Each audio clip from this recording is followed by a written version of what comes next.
ทางขุนเขาสูงที่ทอดตัวสลับซับซ้อนของภาคเหนือสายหมอกสีขาวบางลอยปกคลุมยอดไม้ในยามเช้า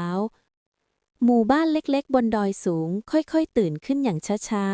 ๆบ้านไม้เรียบง่ายเรียงรายอยู่ตามไหล่เขาเสียงไก่ขันเสียงลมพัดผ่านต้นไม้และเสียงน้ำจากลำธารเล็กๆกลายเป็นเสียงธรรมชาติที่ปลุกให้ผู้คนเริ่มต้นวันใหม่ที่นี่คือบ้านของชาวเขาผู้คนที่ยังคงใช้ชีวิตอย่างเรียบง่ายใกล้ชิดธรรมชาติและรักษาวิถีวัฒนธรรมดั้งเดิมที่สืบทอดกันมาจากบรรพบุรุษเมื่อแสงแรกของวันเริ่มสาดส่องผ่านยอดเขา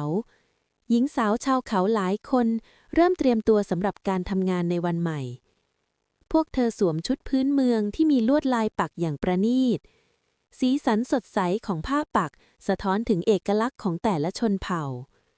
เครื่องประดับเงินที่ห้อยอยู่บริเวณคอและศีรษะส่องประกายระยิบระยับเมื่อกระทบกับแสงแดดยามเช้าหลังจากเตรียมตัวเสร็จพวกเธอสะพายตะกร้าหวายไว้ที่หลังแล้วเดินไปยังไร่และสวนผลไม้ที่อยู่ตามแนวภูเขาการเกษตรคือหัวใจสำคัญของชีวิตบนดอยไร่ขั้นบันไดที่ถูกสร้างขึ้นตามไหล่เขาสะท้อนถึงภูมิปัญญาของผู้คนที่เรียนรู้การอยู่ร่วมกับธรรมชาติในสวนผลไม้มีทั้งสตรอเบอรี่สีแดงสดลิ้นจี่หวานฉ่ำลูกพลับสีอมสดใสรวมไปถึงบ๊วยและผลไม้เนืองหนาวอีกหลายชนิดหญิงสาวค่อยๆเดินไปตามแถวของต้นไม้ใช้มือเก็บผลไม้ทีละลูกอย่างระมัดระวังตะกร้าหวายที่สะพายอยู่ด้านหลังค่อยๆเต็มไปด้วยผลผลิตจากผืนดินบางครั้งชายหนุ่มในหมู่บ้านก็มาช่วยทำงานในสวนช่วยยกตะกร้าช่วยเก็บผลไม้หรือช่วยขนผลผลิตกลับไปยังบ้านเสียงพูดคุยและเสียงหัวเราะเบาๆทำให้การทำงานท่ามกลางแสงแดดและสายลมของภูเขาเต็มไปด้วยความอบอุ่นเมื่อถึงช่วงสายผลไม้ที่เก็บได้จะถูกนำกลับมายังบ้านไม้เพื่อคัดแยกและจัดเตรียมสำหรับนำไปขายที่ตลาดบนดอยภายในบ้านหญิงสาวบางคนกำลังนั่งปักผ้าลวดลายพื้นเมืองเส้นด้ายสีแดงน้ำเงินเหลืองและเขียวถูกถักทอเป็นลวดลายที่มีความหมายเฉพาะของแต่ละเผ่าการปักผ้าไม่ใช่เพียงงานฝีมือแต่เป็นศิลปะที่ถ่ายทอดเรื่องราวและวัฒนธรรมของชุมชนเครื่องประดับเงินลูกปัดสีสดและผ้าปักล้วนเป็นส่วนหนึ่งของอัตลักษณ์ที่ทำให้วัฒนธรรมชาวเขามีความงดงามและโดดเด่นเมื่อฤดูกาลแห่งงานประเพณีมาถึงหมู่บ้านเล็กๆบนดอยก็กลับมีชีวิตชีวาขึ้นอีกครั้งผู้คนจากหลายครอบครัวมารวมตัวกันที่ลานกลางหมู่บ้านแต่งกายในชุดพื้นเมืองที่สวยงามที่สุดเสียงดนตรีพื้นบ้านดังขึ้นผู้เฒ่าผู้แก่พูดคุยกันอย่างมีความสุขเด็กๆวิ่งเล่นกันอย่างสนุกสนานหนึ่งในการละเล่นที่ได้รับความนิยมคือการโยนลูกช่วงหนุ่มสาวจะยืนเป็นแถวแล้วโยนลูกบอลผ้าไปมาหากันการละเล่นนี้ไม่เพียงสร้างความสนุกสนานแต่ยังเป็นโอกาสให้หนุ่มสาวได้ทำความรู้จักกันท่ามกลางบรรยากาศของงานเทศกาลนั้นชายหนุ่มคนหนึ่งได้พบกับหญิงสาวคนหนึ่งสายตาของทั้งสองสบกันท่ามกลางเสียงดนตรีและเสียงหัวเราะรอยยิ้มเล็กๆกลายเป็นจุดเริ่มต้นของเรื่องราวบางอย่างหลังจากวันนั้นทั้งสองเริ่มพูดคุยกันมากขึ้นบางครั้งพวกเขาเดินคุยกันในสวนผลไม้บางครั้งก็ช่วยกันทำงานในไร่ความผูกพันค่อยๆเติบโตขึ้นอย่างช้าๆเหมือนต้นไม้ที่เติบโตท่ามกลางสายลมของภูเขาในบางวันทั้งสองนั่งมองพระอาทิตย์ตกด้วยกันบนเนินเขา